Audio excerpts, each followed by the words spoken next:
Hello everyone, welcome to this video on 3D geometry concepts. This video is brought to you by Learning Made Easy team, a team of IIM grads in association with our e-learning partner GTCUBE Get to the Top.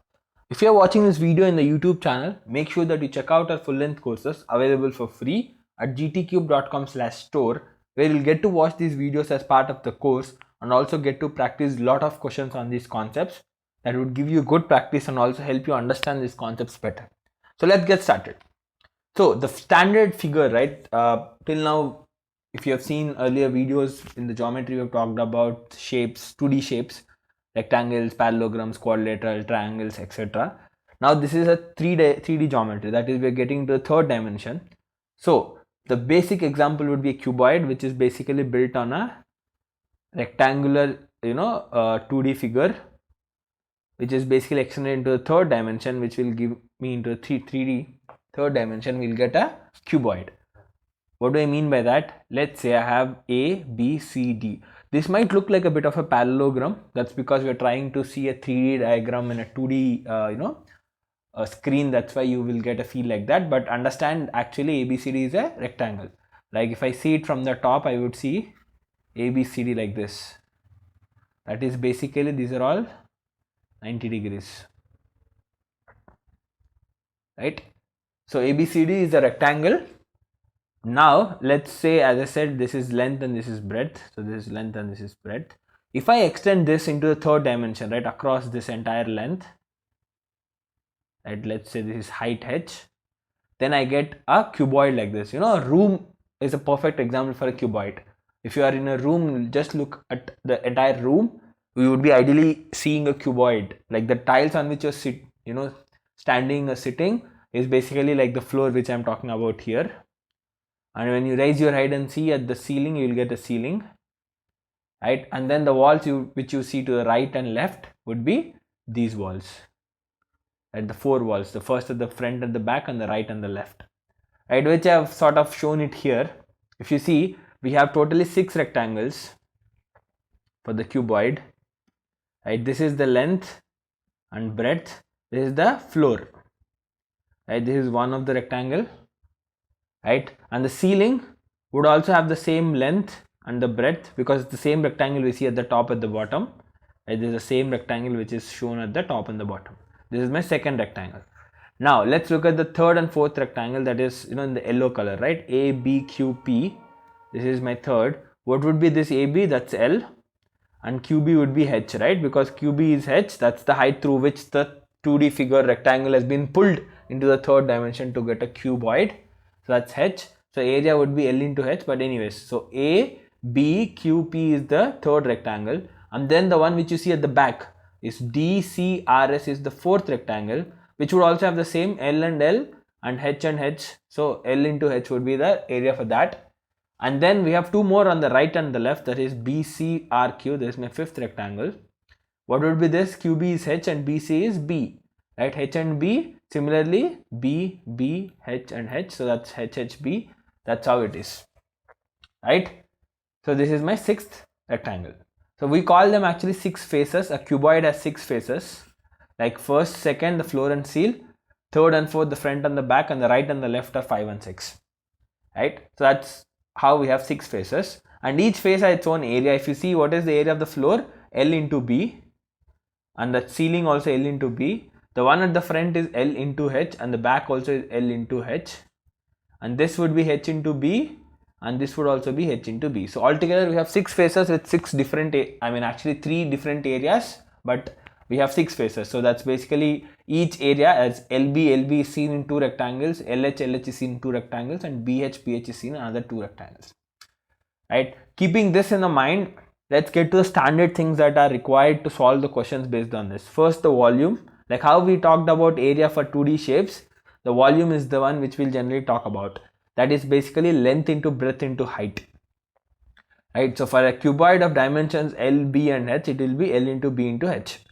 What is the lateral surface area? Surface area, for some shapes which have curved figures, like we'll also call them curved surface area, it's fundamentally the same.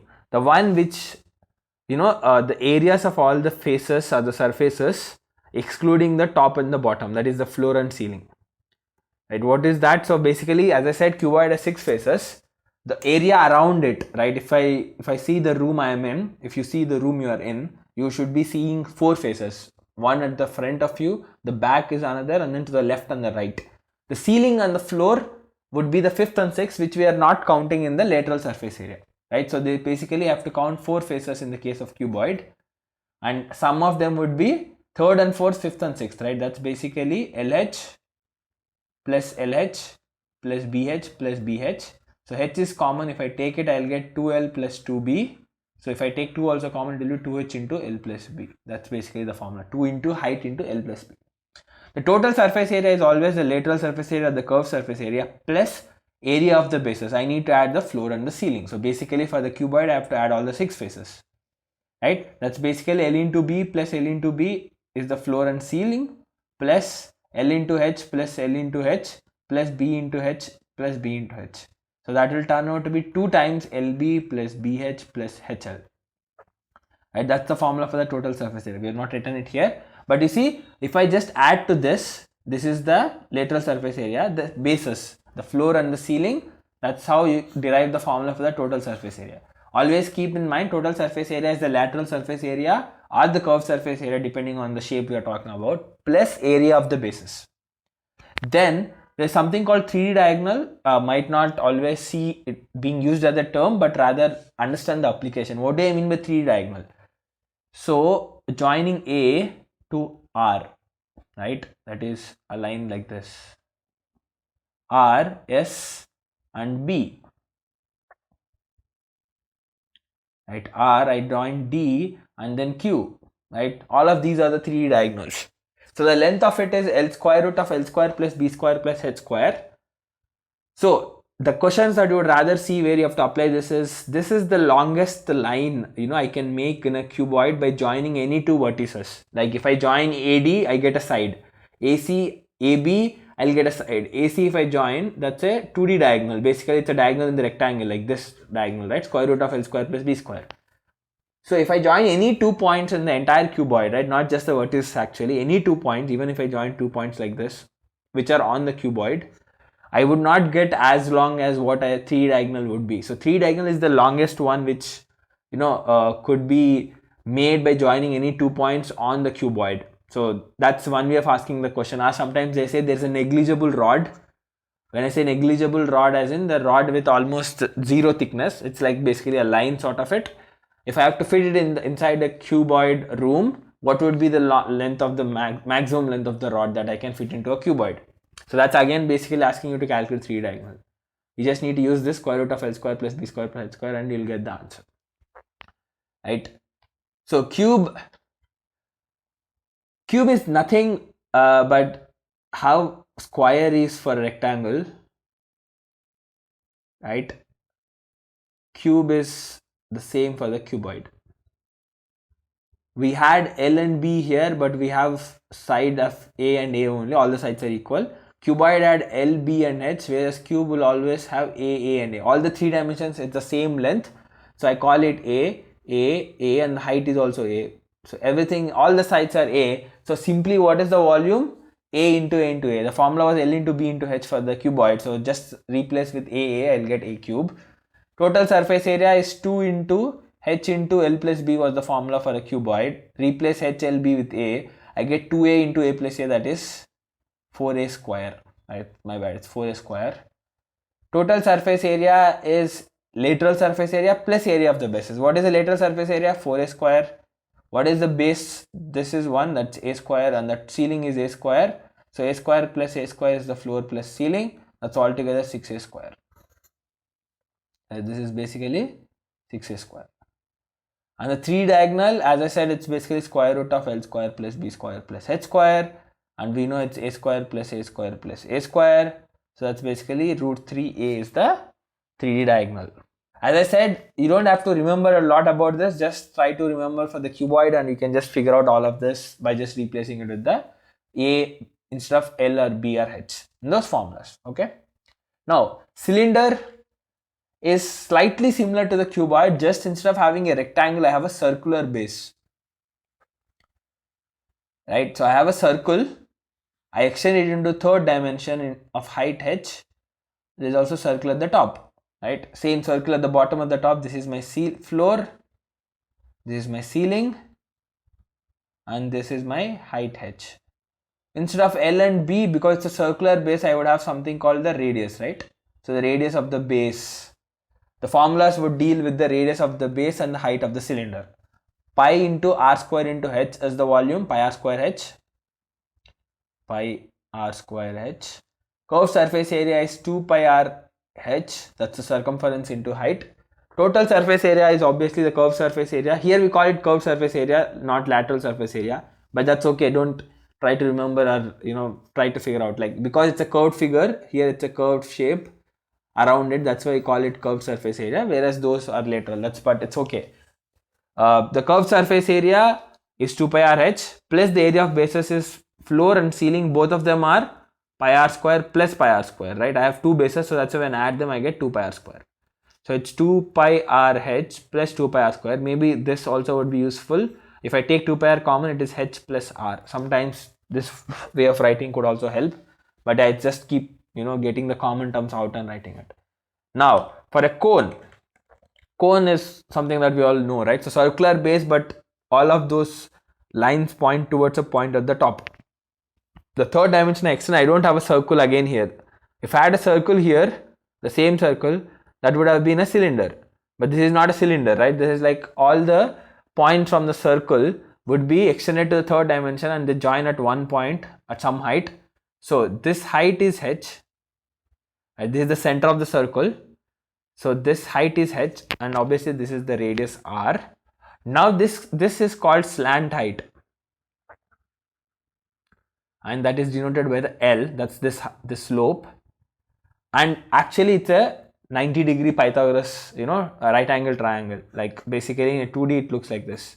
This is 90, this is h, and this is r and L. So basically h square plus r square is equals to L square. So this also could be helpful for you depending on how the information is given. The formulas for the volume of a cone is 1 by 3 into pi r square h. This is the volume for a cylinder, if you remember. Right, so volume of a cone is 1/3 of pi r square h. Curved surface area is pi r into slant height L. Right, into slant height, not h, it's pi r into L. The total surface area is curved surface area, that's pi r L, plus there is only one base, that's circle. There is no base at the top, there is no ceiling. Ceiling is just a point, so it does not have an area. So it's simply I need to add pi r square, that is for this floor. Right, that is pi r L plus pi r square. If I take pi r common, I will get L plus r is the formula. Right, if we take that. Right, that's the formula for the cone. Now, so prism is something that's a generic word for all the 3D figures of a certain type, like cuboid, cube, cylinder, all of this fall into the prism category, and this is an example of a prism with a triangle as its base. So the definition of prism is this: I have some shape, even let's say I have a hexagon, or maybe more than that, I think this is an octagon or whatever, and then if I extend it into the third dimension, right, of height h, and then I join them, right, something like this. This is a 3D figure, this is the height h, the same figure at the top and the same figure at the bottom, then it's a prism. If you remember, if you see this is a triangle at the bottom, at the top, and then I'm extending it through height h. Cuboid is one rectangle which is extended to the third dimension, same rectangle at the top, and I get it. Or a cube is a square and then extended to a third figure, or a cylinder is a circle and extended to a third dimension. So I have same circle at the bottom, at the top, same square at the, all of these are prisms. For all of this we have a generic formula that you can use, and you don't have to remember all the formulas for cuboid, cube and cylinder if you can actually get through this properly. Volume is basically area of base into height. See, I'll just show for cuboid and I'll show for the cylinder to just summarize this. What is the volume for cuboid using this formula? Area of the base. Area of base is, it's a rectangle L into B into height, that's L into B into h. Cylinder, what is area of a base? It's a circle, pi r square into h is the height, so pi r square h is the volume of the cylinder, right? So just this formula you remember and you can get through all of these formulas. What is the lateral or curved surface area? perimeter of the base into height. What is the perimeter of a cuboid? It's a rectangle of L and B as the side. So 2 into L plus B is the perimeter into height h. That's what the formula is for the cuboid's lateral surface area. For cylinder, it's a circle, so 2 pi r is the perimeter of the circumference into height, that is 2 pi r h is the lateral curved surface area for a cylinder. The total surface area, it stays the same, just do the lateral surface area or curved surface area plus the area of bases. I know area of bases are LB, right? Both LB and LB. So if I take common, I'll get 2 times LB plus BH plus HL. Right, then this part, I know 2 pi r h is the curved surface area plus 2 pi r square, right? Pi r square at the bottom and the top pi r square. So that will be 2 pi r plus 2 pi r square is the formula. So just remembering these three things would, make me remember or find out the formulas for all the shapes that you can think of. Pyramid is similar to prism, but slight difference is that I have a figure at the bottom and all of them join towards a point at the top. Like how cone is a circle and it points to some point at the top. Similarly, I have a rectangle at the bottom. This is how the Egyptian pyramids look, right? Actually, how we look at pyramid or how we sort of. So pyramid, not necessarily rectangle at the bottom. It can also be a circle. It could be a square. It could be a hexagon, anything. So all of them pointing towards the same point. And a 3D figure, then it's a pyramid for us. So the formulas for that would go like, it's not just area of base into height. For prism, it was just the area of base into height, but here I have 1/3. So if you remember the cone, what is the volume? 1/3. Area of base is this is circular base pi r square into height h, that's pi r square h. 1/3 into pi r square h, which is the formula. Lateral surface area, curved surface area is half into perimeter of base. It's a circular base for a cone 2 pi r into lateral height. It should be slant height, okay? It should be not simple height, it's slant height. That's basically slant height L, this line, right? So 2 get cancelled out, it turns out to be pi r L. If it's this shape, I need to figure out this length. So this would turn out to be this. This is the height h and this is another thing. So this will turn to be a triangle like this, right angle triangle. If this is height h, right, let me call this to be point at top P, then this is O and then this is B. So it will be POB. So what is OB? That's basically half the diagonal of a rectangle. Right, L and B are the dimensions. The diagonal is square root of L square plus B square. So I need to do half of it. That will be my base OB. Right, that's what it works. Here it will be a radius. Right, h square plus r square is L square. So that's what you need to do to figure out the slant height. Right, the total surface area stays the same. The lateral surface area, curved surface area plus area of the base. This is a circular base. I need to add pi r square. If it's this one, I will add L into B. Right, whatever that is, plus pi r L was what we figured out as the curved surface area. So pi r L plus pi r square. Sphere is basically like a ball or a marble, right? Like a circle is what you see at the center, but then it's like a complete ball. The volume is 4/3 pi r cube. So it is like this. In all dimensions, it's the radius r. Any point on the sphere I take and I join to the center, it will be all radius r. So pi r, so it's only one element that you need to know, radius. So the volume is 4/3 pi r cube. The surface area is 4 pi r square. So there is nothing written as curved surface area, total surface area. For a sphere, it's all the same. Curved surface area, total surface area. I don't have any base that is being exposed here. So curved surface area is 4 pi r square. If the total surface area is also curved surface area plus area of the bases, which is 0 because there is no base per se for this. So it will still be the same 4 pi r square. Keep that in mind, right? There is no difference between curved surface area, total surface area, simply see surface area. All of this is same. Hemisphere is nothing but half the sphere, right? So this is complete sphere. So the same circle what we're seeing, the hemisphere would look like this, right? So it's basically half the sphere. I just let me put it like this, right? If I put like a plane, I cut it like this, half, it's cut into half. So I have two hemispheres make a sphere like this. So that's why automatically the volume will become half of the sphere. The sphere is 4/3 pi r cube. So hemisphere is half of it. So that's basically 2/3 pi r cube. The curved surface area would also work out the same. The entire sphere is 4 pi r square. The entire sphere is, all the side curved part. If I do half of it, that will be 2 pi r square. When it comes to total surface area, this part is all 2 pi r square, okay? That's fine. What about the new circular base that is opened up now? Now the hemisphere is having a circular base. The sphere did not have any base, but hemisphere has circular base, which is pi r square. So I need to add 2 pi r square plus pi r square. So that's why it is 3 pi r square, right? That's why you have formulas for separate formula for curved surface area of hemisphere and total surface area of a hemisphere. Simply these are the formulas that you need to remember. Altogether the shapes that we discussed. Once you remember the formulas well, it's all about applying them in the formulas directly. There's not much of complication involved in this. So let's solve the problems. Edges of a rectangular box are in the ratio 1:2:3. I'm talking about length is to breadth is to height of a cuboid is 1:2:3. And its surface area is 88. Whenever they just say surface area, take it as the total surface area. Unless they specifically call it a curved surface area, lateral surface area, they are referring to the total surface area, with simply surface area is 88. What is the volume of the box? So whenever I see ratios, I immediately assume them to be L is 1K, B is 2K, and H is 3K. Because they are in the ratio, I am taking a new variable called K. Right? What is the total surface area formula? 2 into LB plus BH plus HL. So that is 2 into L is K, B is 2K, so it's 2K square. BH is 2K into 3K is 6K square. HL is 3K into K is 3K square. So that is 2 plus 6, 8 plus 3, 11K square into 2 is 22K square. So total surface area is 22K square. Right, now I know that, and what is a total surface area given as 88.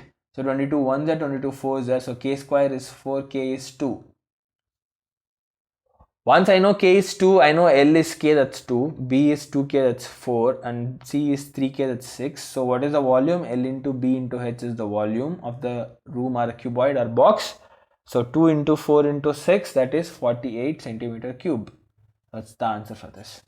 Right? Simply they've given us a clue connecting LBH. They've given a value for total surface area, substitute to get the LBH individually, and then find the volume. All we did is apply this formula, total surface area, and then apply the volume formula, right? Nothing more than that. The two right circular cylinders of equal volume have their heights in the ratio 1:2. Circular cylinders, right circular cylinders, all the same. There's nothing different that you need to do for this or try to figure something new. It's just use the same formulas that we know. So there are two cylinders whose heights are in the ratio 1:2. Right? So if there's one cylinder like this, let's call this H1 and radius 1. And there's another cylinder which is like this, which is R2 and H2. I know H1 is to H2 is 1:2. And the volumes is same, right? The volume is given to be same. So H1 is to H2 is 1:2. What does that mean? That is H1 by H2 is 1/2. So H1 is 2H1 is H2, right? I just cross multiply, I get 2H1 is H2. What are the volumes for each volume of cylinder 1 will be pi into R1 square into H1. Volume of cylinder 2 is pi into R2 square into H2. If I convert H2 into H1, that is 2H1. So this will be, okay, let me write it like pi into R2 square into 2H1.